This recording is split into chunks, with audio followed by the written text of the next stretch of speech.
Tamil cinema வரலாற்றிலேயே அல்லது இந்திய சினிமா வரலாற்றிலேன்னு கூட சொல்லலாம். காலையில் பூஜை போட்டு அன்றைய மாலையே படம் ட்ராப் ஆன படம் அந்த படம் தான். அல்டிமேட் ஸ்டார் கூட அந்த படத்தில் கமிட் ஆகி அப்புறம் பண்ணாமல் இருந்தவர் தான். அது விதைச்சது சாதாரணமாக முளைச்சது. அங்கேருந்து தான் அமீர்னு ஒருத்தன் வந்தேன். அங்கேருந்து தான் சூர்யான்ற ஒரு நடிகர் உருவாக்கப்படுறார். அங்கேருந்து தான் விக்ரம்ன்ற ஒரு மாபெரும் நடிகர் உருவாக்கப்படுறாரு. எங்களெல்லாம் கவனிக்கப்படாத ஒரு ஆள். நான், பாலா, சசி, ஒரு துவக்க விழா. இங்கே வந்திருக்கக்கூடிய பத்திரிகையாளர்களுக்கும் ஊடக நண்பர்களுக்கும் மேடையில் வீட்டிருக்கக்கூடிய திரை ஆளுமைகளுக்கும் இது ஒரு வழக்கமான ஒரு விழா. ஆனால் சாமுக்கும் அவனை சுற்றி இருக்கக்கூடிய புதியவர்களுக்கும் தங்களுடைய வாழ்க்கையை துவங்குகிற ஒரு நாள். அது ரொம்ப முக்கியமான ஒரு நாள். நிறைய பூஜை பார்த்துருக்கோம். எல்லா பூஜையும் ரொம்ப பிரம்மாண்டமாக நடக்கும். ஆனால் அதற்கு பின்னால் அந்த படம் சார்ந்த கிளைகள் என்னன்னு கேட்டால் நம்ம மனசுலேயே நிற்காது. ஸோ நான் எனக்கு இங்கே உட்கார்ந்துருக்கும் பொழுது நீங்கள் எல்லோரும் பேசிகிட்டு இருக்காங்க, காது சத்தம் கேட்டால் கூட எனக்கு சேதுவை எப்படி தொடங்கணுன்றது தான் ஞாபகத்தில் வந்துக்கிட்டே இருக்குது. அவன் இப்போ சிரிச்சுக்கிட்டு நிற்கிறான். இப்படிலாம் நாங்கள் சிரிச்சுக்கிட்டுலாம் கூட இல்லை. முதல் படத்தை துவங்கும் போது ஒரு பதட்டத்தோடையே இருப்போம். ரொம்ப பழைய கதையாக இருந்தாலும் இங்கே நிறைய புதியவர்கள் இருக்கிறதுனால அந்த கதை உங்களுக்கு புதுசாக இருக்கும்னு நான் நம்புகிறேன். நான் 88, 89 காலகட்டங்களில் சென்னைக்கு வந்துட்டார் பாலா. நானும் அவர் தான் சென்னைக்கு ஒன்றா வந்தோம். அவர் பாலுமேந்திரா சார்ட்ட உதவி இயக்குனராக சேர்ந்து 93 முதல் முறையாக படம் பூஜை போடப்பட்டது. பாலா இயக்குனராக அறிமுகப்படுத்தப்பட்டார். அந்த படத்துக்கு பேர் அகிலன். தமிழ் சினிமா வரலாற்றிலேயே அல்லது இந்திய சினிமா வரலாற்றிலேன்னு கூட சொல்லலாம். காலையில் பூஜை போட்டு அன்றைய மாலையே படம் ட்ராப் ஆன படம் அந்த படம் தான். அப்படி ஒரு ஹிஸ்ட்ரி அந்த படத்துக்கு இருக்கு. அகிலன்ற டைட்டிலில் காலையில் பூஜை, மாலையே இந்த படம் ட்ராப் இனிமேல் பண்ண மாட்டாங்க அப்படின்னு சொல்லியாச்சு. அதற்கு பின்னால் பல நாயகர்கள். இந்த பாலான்றவர் யாரு அப்படின்னா, பாலு மகேந்திரான்ற அப்படின்ற அந்த ஒரு மரத்திலிருந்து பறிக்கப்பட்ட ஒரு பழம். அது அன்னைக்கு விதைக்கப்பட்டது. ஆனால் முளைக்கலை. அது முளைக்காமல் அப்படியே நின்று போயிடுச்சு. கிட்டத்தட்ட பட்டு போயிடுச்சுன்னு கூட சொல்லலாம்.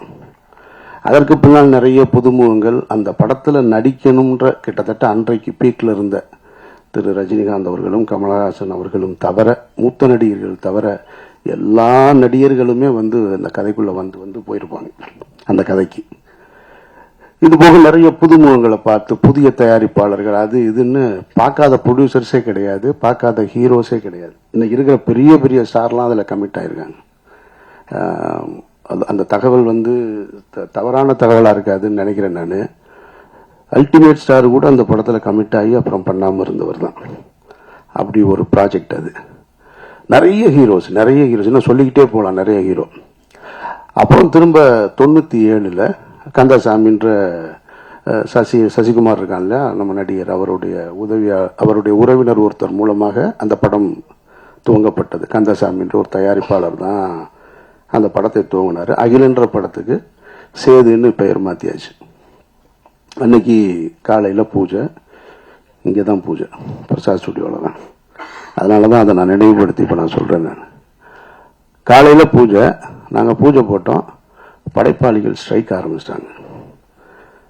அப்படியே நின்று போச்சு. விக்ரம்ன்ற ஒரு நாயகனை உள்ளே கொண்டு வர்றோம். அவர் 12 வருடங்களாக போராடிக்கிட்டு இருக்காரு வெற்றிக்காக. அந்த நாயகன் உள்ளே வர்றாங்க. அபிதான்ற ஒரு பொண்ணு ஹீரோயினாக இன்ட்ரடியூஸ் ஆகிறாங்க. இவ்வளவும் இருந்தும் அந்த படம் ட்ராப் ஆயிடுச்சு. படைப்பாளிகள் பிரச்சனை இல்லை. இப்போ எடுப்போமா, இன்னைக்கு எடுப்போமா, நாளைக்கு எடுப்போமான்னு தெரியாமல் அப்படியே காத்திருந்து ஒரு வருடம் 1.5 வருடங்களுக்கு பிறகு அந்த படம் துவக்கப்பட்டது. குறித்த பட்ஜெட்டில் முடிக்க முடியலை. அதனால் அது அடுத்த கட்டத்தை போய் 2000 தான் அந்த படம் முடிவுக்கு வந்தது. சரி, முடிவுக்கு வந்ததுக்கு பின்னாடி அந்த படம் விற்பனைக்கு இருந்ததான்னு கேட்டால் அந்த படம் விற்பனைக்கு இல்லை, யாரும் வாங்கலை எல்லாமே. ஆனால் அந்த படத்தை டப்பிங்லையோ எஃப்எக்ஸ்லையோ பார்த்தவங்க எல்லாம் இந்த 97 தொடங்கி 93 தொடங்கி 2000 வரைக்கும் பல இயக்குனர்கள் பல தயாரிப்பாளர்கள் எங்களை கிராஸ் பண்ணி போயிட்டே இருக்காங்க. ஆனால் நாங்கள் மட்டும் நம்பிக்கையோட ஒரு அறையில் காத்துக்கிட்டே இருக்கோம். எங்கள் படம் ஒரு நாளும் ரிலீஸ் ஆகும், என்னைக்காவது ஒரு நாள் எங்கள் படம் வந்துருன்ற நம்பிக்கையோடய உட்காந்துட்டு இருந்தோம். சரி, 2000 படம் முடிஞ்சதுக்கு அப்புறம் பார்த்தா அப்பவும் இல்லை. எங்களோடு சேர்ந்து பல ஹீரோக்களுடைய படங்கள் நாங்கள் டப்பிங் நடக்கும்போது பக்கத்தில் நடக்கும். இந்த சமீரா டப்பிங்கில் தான் நடக்கும். அங்கே பெரிய ஹீரோஸ்லாம் வருவாங்க, நாங்கள் அப்படி நின்று பார்த்துட்டே இருப்போம். அப்பவும் அது வியாபாரத்துக்குள்ளே வரலை. அதில் ஒரு நல்ல விஷயம் என்னென்னா, படம் நல்லா இருந்ததுன்றது மட்டும்தான் ஒரு இயக்குனர் தன்னுடைய கனவுகளை ஒட்டுமொத்த கனவையும் தூக்கி ஒரு படத்தில் உழைப்பாக போட்டு படமாக்கி வச்சுருந்தார். அது அவருக்காக மட்டும் செஞ்சதில்லைன்றதான் ரொம்ப முக்கியமானது. அதை நம்ம கவனிக்கணும். அதை ஒரு டைரக்டர் இன்னைக்கு படம் எடுக்கிறாருன்னா அது உனக்கானது மட்டும் கிடையாது, ஒரு தலைமுறையை உருவாக்குறது. இது ஒரு தனிமனிதனுடைய இது இல்லை, ஒரு தலைமுறையை உருவாக்குறது. பாலுமணியன்ற மரத்திலிருந்து அந்த பழத்தை எடுத்து 2வது முறையாக விதைக்கப்பட்டது தான் சேது. அது விதைச்சது சாதாரணமாக முளைச்சது. அங்கேருந்து தான் அமீர்னு ஒருத்தன் வந்தேன். அங்கேருந்து தான் சூர்யான்ற ஒரு நடிகர் உருவாக்கப்படுறார். அங்கேருந்து தான் விக்ரம்ன்ற ஒரு மாபெரும் நடிகர் உருவாக்கப்படுறாரு. சூர்யான்ற நடிகர் தான் பல கம்பெனிகளை உருவாக்குறாரு, பல இயக்குநர்களை அறிமுகப்படுத்துறாரு. அமீர்ன்ற ஒரு இயக்குனர் வரும் பொழுது சசின்ற ஒரு இன்னொரு இயக்குனர் வரும். இன்னொரு சசின்ற ஒரு இயக்குனர் வரும்போது சமுத்திரகனி வர்றான், கஞ்சா கருப்பு வர்றான், நமோ நாராயணன் வர்றான், புதிய புதிய தயாரிப்பாளர்கள் வர்றாங்க. இப்படி போய்கிட்டே இருக்கு. அப்போ அந்த காலகட்டத்தில் 2000 படத்தை எடுத்து முடிக்கும் பொழுது எங்களுக்கு இருந்த நம்பிக்கை படம் நல்லா இருக்கு, அவ்வளோதான், வேறு எதுவுமே தெரியாது. படம் விற்பனை ஆகலை. அந்த டைமில் இதே பிரசாத் லேபில் நான் அந்த படம் ரிலீஸுக்காக நானும் தயாரிப்பாளர் திரு கஃபார் அவர்களும், அவர் எனக்கு அண்ணன், கஃபார் அண்ணனும் சித்ரா லட்சுமணன் சாரும் அந்த ரிலீஸுக்கான வேலைகளில், ஏன்னா ரொம்ப சிரமம், ரொம்ப கடனில் இருக்குது, இந்த படம் எப்படி ரிலீஸ் ஆகும்னு தெரியாத ஒரு சூழல். அப்போ நின்றுட்டு இருக்கும்போது பக்கத்தில் கமல் சார் இருக்காங்க. ஹேராம் படம் ஒர்க்கு போயிட்டுருக்கு அவருக்கு. நான் சின்ன வயசுலேருந்து கமலஹாசன் அவருடைய மாபெரும் ரசிகன். நான் அவரையெல்லாம் பார்த்துட மாட்டோமா, அவர் கூட நின்ற மாட்டோமா, அவருடைய விரல் நுனியை தொற்ற மாட்டோமா அப்படின்னு ஏங்கிக்கிட்டு இருந்த ஒரு நபர். அவர் அப்படி நிற்கிறாரு, இவ்வளோ பெரிய தாடி வச்சுட்டு. சித்ரா சாரை பார்த்த உடனே கமல் சார் கூப்பிட்டு பேசினார். என்ன சித்ரா இங்கே இருக்கீங்கன்னாரு. இல்லை, இந்த மாதிரி சேதுன்னு ஒரு படம் அப்படின்ன உடனே கமல் சார் சொன்ன வார்த்தை, அம்மா கேள்விப்பட்டேன் அப்படின்னாரு. அதுதான் எங்களுடைய முதல் வெற்றி. படம் ரிலீஸ் ஆகலை. ஒரு புதிய படைப்பு யாருக்கு போய் சேர்ந்துருக்கு, ஒரு உலக நாயகன்கிட்ட போய் சேர்ந்துருக்கு. ஆமாம் கேள்விப்பட்டேன், நல்லா இருக்குன்னு சொல்கிறாங்க அப்படின்னாரு. நான் பக்கத்தில் இருந்து இப்படி பார்த்துக்கிட்டே இருக்கேன். கமல் சார் வாயவே பார்க்குறேன். அவர் என்ன சொல்கிறாரு, இது யார் அப்படின்னாரு. அவர் அஸ்டன். ஓ அப்படின்ட்டு அவர் ஹேராம் பற்றி பேச ஆரம்பிச்சிட்டாரு.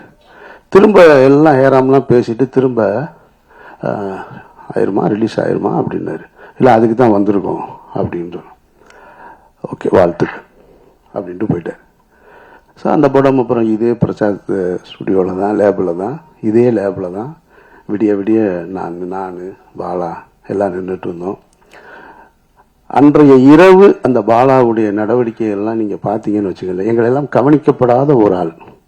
நான், பாலா, சசி. இன்றைக்கு வாசலில் வந்து இறங்கும்போது அங்கேயே கேமரா வந்துடுது.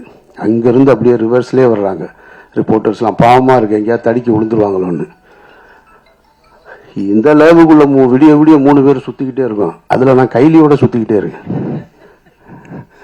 ஒரு 6 பிரிண்ட்டு தான், வெறும் 6 பிரிண்ட்டை எடுத்துட்டு இங்கேருந்து ஒரு கனவுகளை சுமந்து கொண்டு மதுரை, திருச்சி இப்படி நான் கொடுத்துட்டு திண்டுக்கல்னு கொடுத்துட்டு போனேன். நான் அப்படி ரிலீஸ் ஆன படம் தான். படம் நல்லா இருந்ததுனால தான் இவ்வளவு பெரிய அந்த விதை பெரிய ஆலமரமாகி பல கிளைகளை உருவாக்கி இருக்கு. அதனால் நீங்கள் புதிய வாய்ப்பை வந்து ஒருத்தர் கொடுத்தார். இப்போ எனக்கு வாய்ப்பு கொடுத்தவர் வந்து கணேசன் இப்போ சொன்னாங்க இல்லையா, அவர் தான் என்னை தேர்ந்தெடுத்தார். இங்கே மனிதர்கள் எல்லோருமே வெற்றி அடைந்தவர் எல்லாருமே சொல்லுவாங்க, நான் தன்னால் வளர்ந்தவன் அப்படின்னு சொல்லுவாங்க. உலகத்தில் ஒருத்தன் அப்படி இல்லவே இல்லை. தன்னால் ஒருத்தன் வளரவே முடியாது. ஒரு கை பிடிச்சி தூக்கலன்னு சொன்னால் ஒருத்தன் வளரவே முடியாது. அப்படி வளர்ந்ததா யாராவது சொன்னா அப்படின்னு சொன்னால் அது ஒரு பொய். அது வேணா சினிமாவில் ஒரு கைதட்டுறதுக்கு வசனமாக இருக்கலாமே தவிர வாழ்க்கையில் அப்படி கிடையாது. நம்ம பிறப்பே தாய் தந்தையோட உதவியால தான் இருக்கும்போது அப்புறம் நம்ம வெற்றி அடைவது மட்டும் தன்னால் எப்படி நடக்கும்? அப்படி நடக்கவே நடக்க. உங்களை பற்றி பேசுவதற்கு இன்னொருத்தர் வேணும். நீங்க போய் ஒன்று கேட்டீங்கன்னா செய்யறதுக்கு இன்னொரு கை இல்லாமல் உங்களுக்கு வாழ்க்கையே கிடையாது. அப்படி ஒரு கை தான் இப்ப அவரு மகேஷ் அவர்கள் வந்திருக்கிறாங்க. அப்படித்தான் எனக்கு ஒரு கணேஷ் வந்தார். இவனுக்கு யூகேல இருந்து வந்திருக்காரு, எனக்கு யூஎஸ்ல இருந்து வந்தார். இன்னைக்கு வெற்றி அடைஞ்சதுக்கு அப்புறம் சொந்தக்காரங்க வருவாங்க, நண்பர்கள் வருவாங்க, பெரிய பெரிய பணக்காரர்கள்லாம் வருவாங்க. ஆனால் தொடக்க காலகட்டத்தில் துவக்கத்தில் இவன் டைரக்டர் ஆவான், நான் அமீரா மட்டும்தான் இருந்தேன். என்னை இயக்குனர்ன்ற முதல் அந்த வார்த்தையை பயன்படுத்தினது என்னுடைய கணேசார் தான். அவர் இல்லைன்னு சொன்னா, அவர் முதலீடு செய்யலைன்னா நான் இல்லை இங்கே, நான் அதுக்கப்புறம் சொந்த படம் எடுத்திருக்க முடியாது. ஸோ அப்போ அந்த உதவியை மகேஷ் அவர்கள் செய்திருக்கிறார்கள். சாம் செய்ய வேண்டியது அந்த படத்தை நல்ல படமா எடுத்துக்கணும். அவ இன்னைக்கு விளைக்கப்பட்டுருச்சு, இனி இதை முளைச்சு எடுத்துட்டு வர வேண்டிய முழு உழைப்பு உன்னிடத்துல இருக்கு. இங்கே நிகழ்ச்சி சிறப்பாக நடத்தி கொண்டிருந்த படவா கோபி, ஜீவா போன்றவர்கள் எல்லாம் எனக்கு ரொம்ப பரிச்சயமானவர்கள், ஆனால் பழக்கம் இல்லை. ஆனால் பரிச்சயத்திலே ஒருத்தருக்கு ஒருத்தர் அன்பை பகிர்ந்து கொள்ளக்கூடிய அந்த ஒரு உறவு தான் அண்ணன்னு பார்த்தவொடனே கட்டி பிடிக்கிறது மாதிரியானது. எனக்கு அவர் இந்த நிகழ்ச்சியை ரொம்ப சிறப்பாக நடத்தினாரு. ஆனால் ஒரு வருத்தம் என்ன, 2 வருத்தம் இருக்கு. ஒன்று இவங்கிட்ட, இன்னொன்று அவர்கிட்ட. இங்கே அறிமுகப்படுத்தும் பொழுது ஒவ்வொருத்தரையா எந்திரிச்சு நீங்க கை தூக்குங்க, கை தட்டுங்க. இந்த அறிமுகம் தேவையில்லை. நீங்க உழைங்க, நீங்க கடுமையான உழைப்பை போடுங்க, உங்களோட திறமையை கொண்டு வாங்க. உங்க பேர் சொன்ன உடனே அவங்க கை தட்டுவாங்க, அவங்க கை தட்டுவாங்க. நம்ம போய் ஒருத்தரை காமிச்சு உங்களுக்கு கைதட்டி, எனக்கு பிடிக்காத செயல் மேடையில ஒருத்தரை அழைக்கும் போது நீங்க கைதட்டுங்கன்னு சொல்றது அது தேவையே இல்லை. நீங்க உழைங்க, உங்களுடைய திறமை கைதட்டல் வந்துகிட்டே இருக்கும். ஆட்டோகிராஃப்ல ஒரு திரைப்படத்தை எடுத்துட்டு சேரன்ற ஒரு இயக்குனர் லயலா காலேஜில் ஒரு ஃபங்க்ஷன், தண்ணீர் தேசம்னு ஒரு படத்துக்கான துவக்க விழா, பப்ளிக் ஃபண்டில் வந்து அந்த படத்தை எடுக்கிறதுக்காக ஒரு ஓப்பன் கிரவுண்டில் ஒரு ஸ்டேஜ் போட்டிருந்தாங்க. அப்போ ஆட்டோகிராஃப் ரிலீஸ் ஆயிருக்கு. நாங்கள்லாம் உட்காந்துருக்கோம். சேரன்ற இயக்குனர் கார்ல இருந்து இறங்கி இப்படி உள்ள வர்றாரு. கிட்டத்தட்ட ஒரு 2000 பேர் அமர்ந்திருந்த ஒரு அரங்கம், அது ஓப்பன் ஸ்டேடியம். 2000 பேரும் அவர் காரில் இருந்து இறங்கி மேடைக்கு வருவது வரைக்கும் கைதட்டலை துவங்கியவர்கள் நிறுத்தவே இல்லை. சேரனுக்கு கிடைத்த மிகப்பெரிய அங்கீகாரம் அது ஆட்டோகிராஃப்ன்ற படத்துக்கு கிடைத்த ஒரு அங்கீகாரம். அப்ப நம்மளுடைய உழைப்பும் நம்மளுடைய திறமையும் கைதட்டலை பெற்று தரும்ன்றதுதான் மறுக்க முடியாத உண்மை. 2வது, எனக்கு இவனை வந்து என்கிட்ட இருந்து சசிகிட்ட சமுத்திரகனிட்ட போயிட்டான்னு சொல்றதை விட கனி வந்து எடுத்துக்கிடுவான். அதுல வந்து பெரிய கில்லாடி அவன். அவனுக்கு தெரியும் யார் யாரை தூக்கிட்டு போகணும்னு. சசியை தூக்கிட்டு போனான், இவனை தூக்கிட்டு போனான், இந்த நடராஜன் என்னுடைய காஸ்டியூம் அவனை தூக்கிட்டு போயிட்டான். எல்லாரும் எடுத்துட்டு ஓடிடுவான். ஆனா அது கடைசி நேரத்திலாம் சொல்லுவான், முன்னாலேயும் சொன்னா நம்ம எதுவும் சொல்லிடுவோன்றதுக்காக. அப்படி ஒரு சரியானவனை எடுத்துக்கிட்டான். எனக்கு என்ன ஒரே ஒரு வருத்தம்னா, டைட்டில் மட்டும்தான் வருத்தம். ஒருவேளை இது பெரிய ஹிட் ஆனாலும் ஆகலாம். ஆனாலும் யோலோ அப்படிங்கும்போது ஒரு முதல் படத்தை இயக்குனரை எப்படி அழைக்கணும்ன்றது இருக்குல்ல, இவனை எப்படி கூப்பிடுறதுன்னு தெரியல. யோலோ சாமுன்னு கூப்பிடணும் போல இருக்கு. அதனால அதுக்குள்ள இருக்கிற ஆழமான அர்த்தம் இருந்திருந்தாலும் வேற பேர் பரிசீலனை இருந்திருக்கலாம், சொல்ல முடியாது. ஒருவேளை ஆட்டோகிராஃப் வைக்கும் போதும் இந்த மாதிரி தான் இருந்தது. ஆட்டோகிராஃப் ஏன் வச்சாங்கன்னு சொல்லி. ஆனா அதுவே பெரிய ஹிட் ஆயிருச்சு. மற்றபடி இந்த நாள் மற்ற எல்லோருக்கும் ஒரு சம்பிரதாயமான நாளா இருக்கும். இந்த விழாவும் ஒரு சம்பிரதாயமான விழாவா இருக்கும். ஆனால் இதில் உழைக்க இன்றைக்கு அந்த விதைக்கப்பட்டவர்களுக்கு ஆத்மார்த்தமா வந்து நிக்கிற எல்லோருக்குமே வந்து என்னுடைய நன்றியை நான் தெரிவிச்சுக்கிறேன். ஏன்னா இதுல இருந்து எவ்வளவு பேர் வரப்போறாங்கன்னு தெரியும். பாலுமகேந்திரா சார் வந்து உங்களுக்கு தெரியும், பாலுமகேந்திராட்ட இருந்து நிறைய கனிகள் எடுத்து விதைக்கப்பட்டது. ஒரு பக்கம் வெற்றிமாறன் டீமு, ஒரு பக்கம் ராம் போன்றவர்கள். பாலாட்ட இருந்து வந்தவங்க தான் நாங்க எல்லாருமே. ஆனா ஒரு கட்டத்தில் நின்றுச்சு. இப்போ எனக்கு பின்னால சசி, சமுத்திரகனி, அப்புறம் துரைவாணன் ஒரு இயக்குனர் எனக்கிட்ட இருந்து வந்தான். ஆக்சுவலாக அவங்க உடல்நிலை சரியில்லாமல் ஒரு படம் இயக்குனா நான் இறந்துட்டான். ஸோ ஒரு சின்ன கேப் விழுந்துருச்சு. அந்த கேப்பை திரும்ப அந்த தோட்டத்தை துவங்குவதற்கு வந்து சாம் வந்திருக்கான். இதை எடுத்துட்டு போகணும். இன்னும் எனக்கு ஒரு ஆசை இருக்கு. சரி, என்கிட்ட இருந்து வர்ற அசிஸ்டன்ஸ் யாராவது அடுத்த கட்டத்தை நோக்கி போகணும் அப்படின்ற ஒரு ஆசை இருந்துகிட்டே இருக்கு. அதை செய்வான்ற நம்பிக்கையோடு இருக்கேன் நான். பாலா வந்து பருத்தி வீரன் முடிச்சுட்டு நான் மௌனம் பேசியதை முடிச்சு ராம் முடிச்சு பருத்தி வீரன் முடிச்சதுக்கப்புறம் என்னை கூப்பிட்டு ஆஃபீஸில் உட்காந்து பேசும்போது ஒரு வி ஃபைண்டர் எடுத்து கையில் கொடுத்தாரு. இந்த வி ஃபைண்டரை கொடுத்து இது என்னன்னு தெரியுமாடா அப்படின்னு. தரல சொல்லு அப்படின்னு. இது பாலுமேந்திரா சாருக்கு அவருடைய குருநாதர் கொடுத்தது. அவர் பாலுமேந்திரா சாருக்கு கொடுத்தார். பாலுமகேந்திராட்ட இருந்து பல பேர் எவ்வளவோ பேர் வந்து போயிருக்காங்க. ஆனால் அவர் எனக்கு கொடுத்தார். நான் உனக்கு கொடுக்கல. எப்போ கொடுக்கல? மௌனம் பேசியது கொடுக்கல, ராமுக்கும் கொடுக்கல. பருத்தி வீரன் முடிச்சதுக்கப்புறம் உன் கையில் கொடுத்தேன்னு என் கையில் கொடுக்குறேன். இப்போ அதை நான் வாங்கி வச்சுட்டு யாருக்கிட்டையாவது கொடுக்கணும்னு இருந்தேன். சசி வந்துட்டான். சசி சுப்பிரமணியபுரம்ன்ற ஒரு மாபெரும் படத்தை ஒரு காவியத்தை கொடுத்துட்டு போயிட்டான். ஆனால் சரி கொடுக்கலாம் அப்படின்னு நினைக்கும் போது நமக்கு ஒன்று இருக்கும்ல, நம்ம 3 படம் பிடிச்சதுக்கப்புறம் தானே கொடுத்தாங்க, இவனுக்கே முதல் படத்துல கொடுக்கணும் அப்படின்னு என்னன்னா கொடுத்துருக்கணும் உண்மையிலே அவன் கையில். ஆனால் அது ஒரு வகையில் கூட நல்லதா போச்சு கொடுக்காம இருந்தது. ஏன்னா அது யாருக்கிட்ட போகணுமோ அது முடிவு எடுத்துக்கிறது அப்படின்னு நான் நினைக்கிறேன். நான் ஏன்னா அவன் அடுத்து டைரக்ட் பண்ணல, அடுத்தடுத்து முழு நேர நடிகராக மாறிட்டான். நம்ம கொடுத்துருந்தேன்னு வச்சுங்க அங்கேயே தேங்கி இருந்திருக்கும். அப்போ அது இன்னும் என்கிட்ட தான் இருக்கு. அதை பெறுவதற்கான சந்தர்ப்பம் சாம் கிட்ட இருக்கு. இறைவன் அருள் இருந்தா அதை நீ பெற்றுக்கொள்ளலாம். மற்றபடி இந்த ஒட்டுமொத்த குழுவிற்கும் என்னுடைய நெஞ்சார்ந்த வாழ்த்துக்கள். ரமணா, சிவா, மற்றபடி புதிய கலைஞர்கள் எல்லோருக்கும் என்னுடைய நெஞ்சார்ந்த வாழ்த்துக்கள். இறைவன் அருளால் இந்த படம் மிகப்பெரிய படமாக வரணும் அப்படின்னு நான் வாழ்த்துறேன். நன்றி.